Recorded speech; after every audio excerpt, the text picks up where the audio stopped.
Is that still there? It is. Good morning. Any visitors this morning? Nobody. We even had one at the early. Where? From where? Georgia. Okay, welcome. Where? Cincinnati.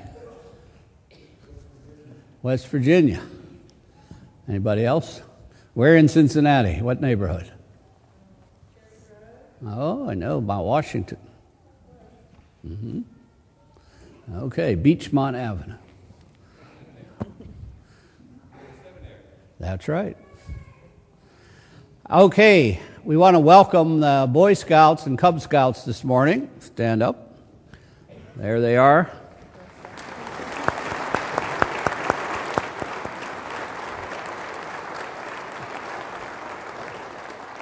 Why are there girls there? We have Girl Scouts too. Others, well, I didn't know we were doing those today. Girl Scouts, stand up.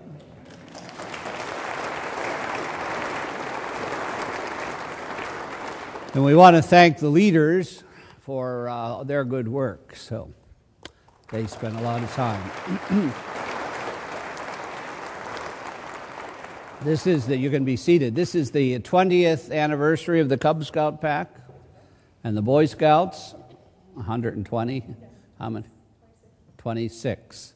So for all those years now, we have a very large program, and a lot of our boys and girls have gone through it. So thank you. As we read the scripture today, in the first reading and in the gospel reading, there were two what we call experiences that were mystical experiences that were recorded. Now, a mystical experience is when God and our spirit and God's spirit become one, and something happens. Most often, those experiences are life-transforming. Many people have mystical experiences. Now, you may not think so. You might think there are people who wear tinfoil hats and wait for the mothership. But mystical experiences have been part of life since the beginning. The Irish refer to it as a thin spot where God and man meet in spirit. And so we hear in the scripture today the mystical experience of Abram, who later becomes Abraham. And God Abraham was an old man, he was retired. And he began to have these longings and these urgings. He would go off to the desert to pray. And in his prayer, God began to speak to his heart. And Abram had several mystical experiences. And the one that is recorded today is the beginning of the covenant which God made with Abram. Now remember, at Abram's time, there were no Jews, there were no Christians, there were no Muslims, there were a bunch of pagan religions, but there were no religions that worship just one God. And so the great revelation that came to Abram from God was that there's only one of me. There's only one God.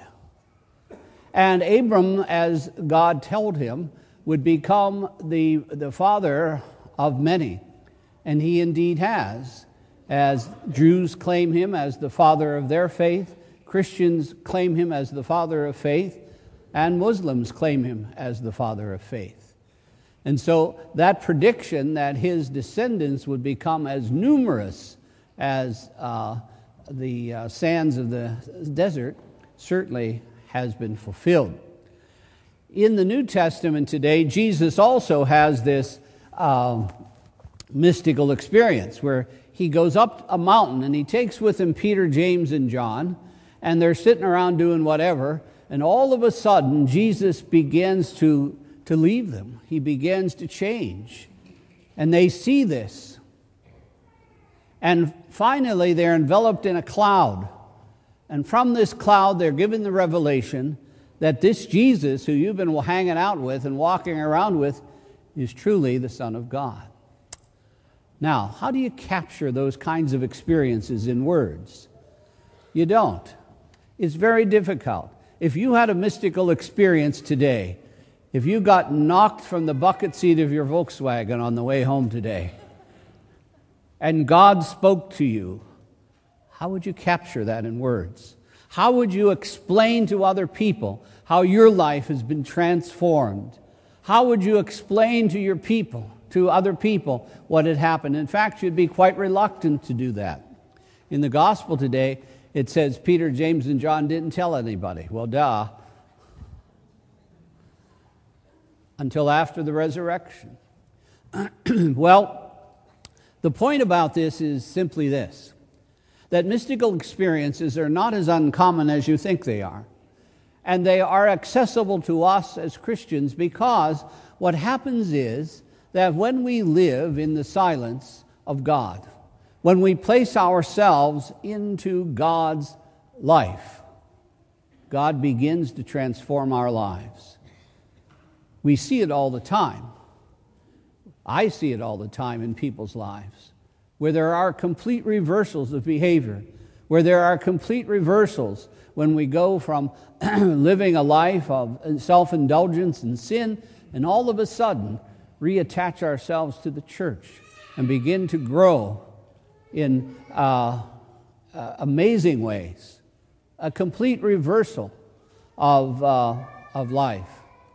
So as you and I pray today, and as we reflect on these two fundamental mystical experiences, let us not think they so strange. God calls us all to that experience, but it can't happen in our lives, and the reason is because of what the Old Testament says in Isaiah, where he says, "Be still and know that I am God." Translated, shut up. But we have so many distractions in our lives. We have so many things in our lives that we never experience silence. I don't know if any of you have ever been in the deep desert, if you've truly gone into the desert alone, but I have. And the silence is deafening.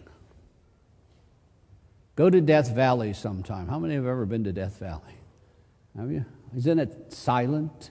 You just stand there on a borax mound and you look around. There's not a sound. And it's absolutely deafening. It's good for the arthritis too, by the way.